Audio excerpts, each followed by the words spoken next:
રાત્રે 11:30 તમારા ભાઈબંધનો તમારા ફોન આવે અને એમ કે 15 મિનિટમાં તું રેડી થઈ જાજે, હાલ આપણે બહાર જવાનું છે. એટલે તમે શું વિચારો, આટલામાં ક્યાંક જવાનું હશે. પછી એ ભાઈબંધ તમને ઘરે લેવા આવે એટલે તમે પૂછો કે ભાઈ ક્યાં જવાનું છે, એટલે તમને એવો જવાબ આપે કે આપણે દ્વારકા જવાનું છે. એટલે તમારું રિએક્શન કેવું હોય? બસ એવું જ કંઈક થયું અમારી યારે.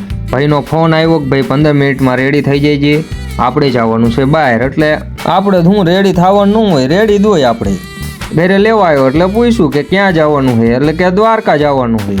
એટલે આપણે તો શું ભાઈ, જે ભાઈએ કીધું એટલે જવાનું જ હોય દ્વારકા. તારે હાલો, તારે ઓન ધ સ્પોટ પેસલો જવાનું જ હોય. પછી હું સુનગર બહાર નીકળ્યા એટલે રાણાનો ઘોડો ઉપડો કે જાય સોયત્રા કાઢે હો બાઈકી, જોઈ લો મિત્રો. સુરેન્દ્રનગરથી આપણે જવાનું છે દ્વારકા, જે થાય છે 337 કિલોમીટર ડબ્બામાં.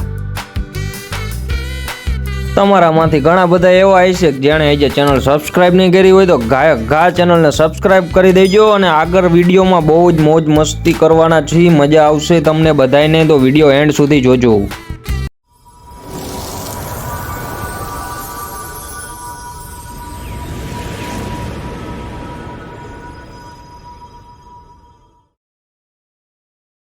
જાય છે ને બાઈક બુલેટ ટ્રેન ઘોડે. બીજા એક કલેજાને હારે લીધો છે, પણ હજી એને વિશ્વાસ જ નથી કે આપણે દ્વારકા જાવી છે. અમાર બુલેટ ટ્રેનનો ડબ્બો એટલી સ્પીડમાં હાલતો હતો ને કે ખબર જ ન રહી ક્યારે ચોટીલા આવ્યું. એને પછી જો અમાર પ્રફુલભાઈ હોટલ આવી, એને પછી ચા પાણી પીધા, નાસ્તો કર્યો ને જમાવટ પાડી દીધી. પછી હું ચા પાણી પીને નીકળ્યા, થોડાક આગળ ગયા તો ડબ્બામાં ગેસ ખૂટી રહ્યો. પછી હું થાયતી હોય વિધિ તો કરવી જ પડે. ગેસ પૂરા ઉભા રહી ગયા. એક ગેસ નાખ્યો અને ડબ્બો જે ફોર્મમાં આવ્યો હે એની તમે વાત ન પૂછો. એમાંય વરસાદ ચાલુ થયો ને વરસાદ કે મારું કામ. અચાનક સીધી હવાર પડી અને હા હું રિલાયન્સનું કારખાનું આવ્યું. રાતે વરસાદ, દિવસે વરસાદ, વરસાદ વરસાદ, ઢેબરિયો વરસાદ. ઉની રોટલી ને કારેલાનું શાક. આ હા હા જો ભૂકા કાઢી નાખ્યા ભૂકા. પેલા એવું લાગ્યું કે વરસાદનું પાણી છે, પછી ખબર પડી કે આપણે દ્વારકા પહોંચવા આવ્યા ને દરિયાનું પાણી છે. એક લીવરની ફાટકી મારી.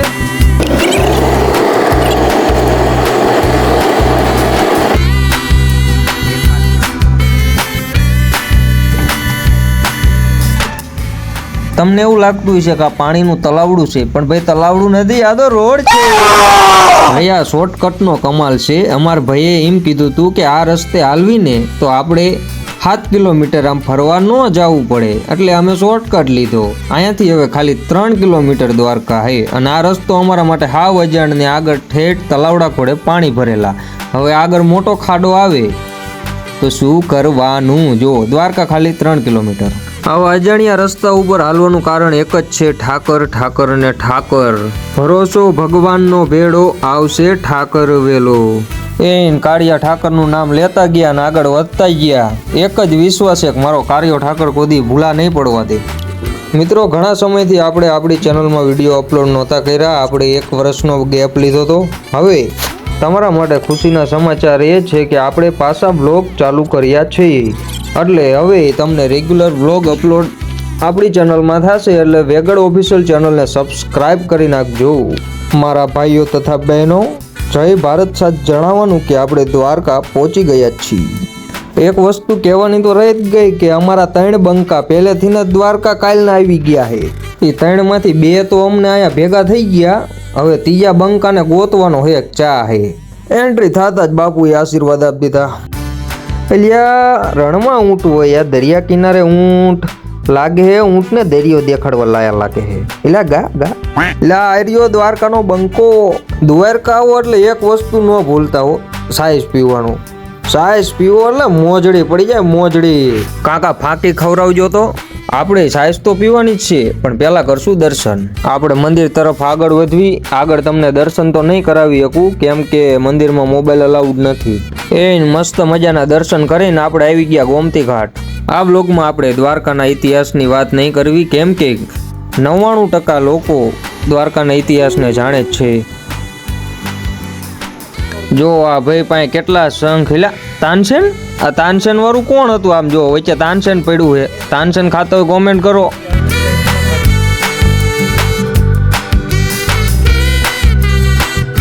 એટલે આ ભાઈ કોડિયું જોવા આયા હે કે રમવા આયા હે ને ખબર પડતી. રમવા માંડ્યા મારા બેટા.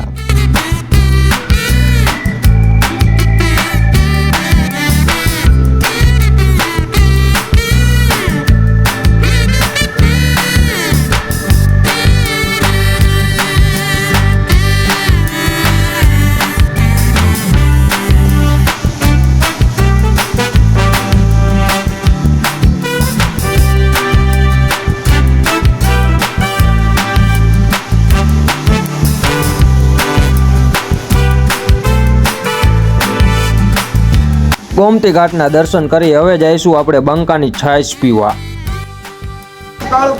આવો ભાઈ માખણ કાલે બેનો ધડો ધડો થઈ બ્લેક બગલો વેરે નાઈસ બટર મે નાઈસ 5 કિલો મોકલાવો મને કલેજા કાલે બેનો ધડો દ્વારકા આવો તો કિલો મારા કલેજા થઈ. મિત્રો હું તમને અંદરથી દર્શન ન કરાવી શકું પણ બહારથી તો દર્શન કરાવી શકું ને.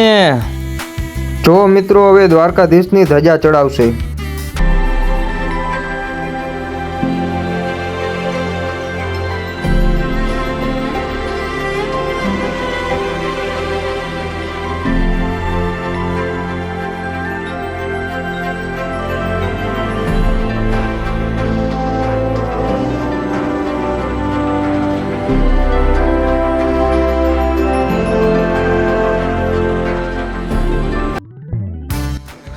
દરિયા કિનારે જાવીને એટલે વાંધો દી એક પડે. જાનતા તમને આવા ટાઇટેનિકના પોઝ આપતા લોકો જોવા મળશે.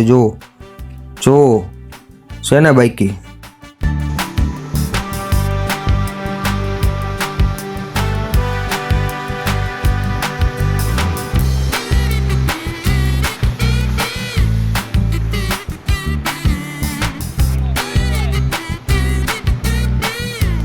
દ્વારકાધીશના દર્શન કરી આપણે જઈ રહ્યા છીએ હવે બેટ દ્વારકા. હવે આપણે જે ત્રીજા બંકાની વાત કરી હતી ને યા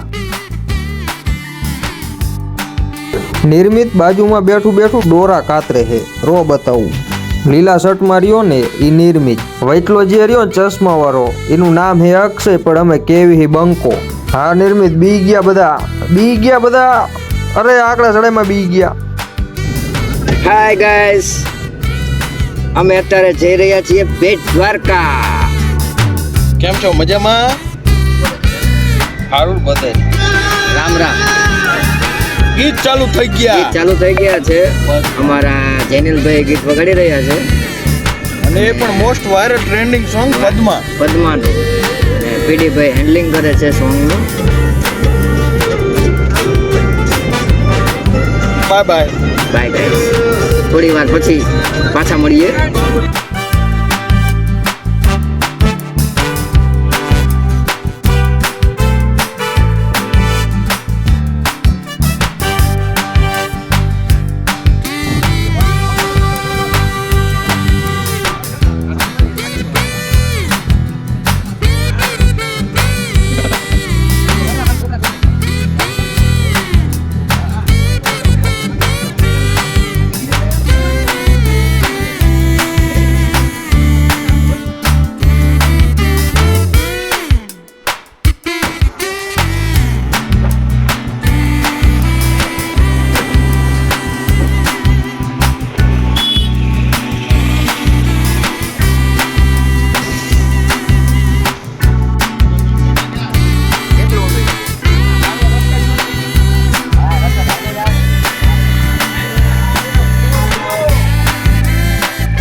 ચાલો મિત્રો, દ્વારકાને બાય બાય કહેવાનો ટાઈમ આવી ગયો છે.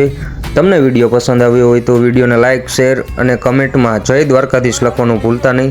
ચાલો મળશું આગલા વિડીયોમાં.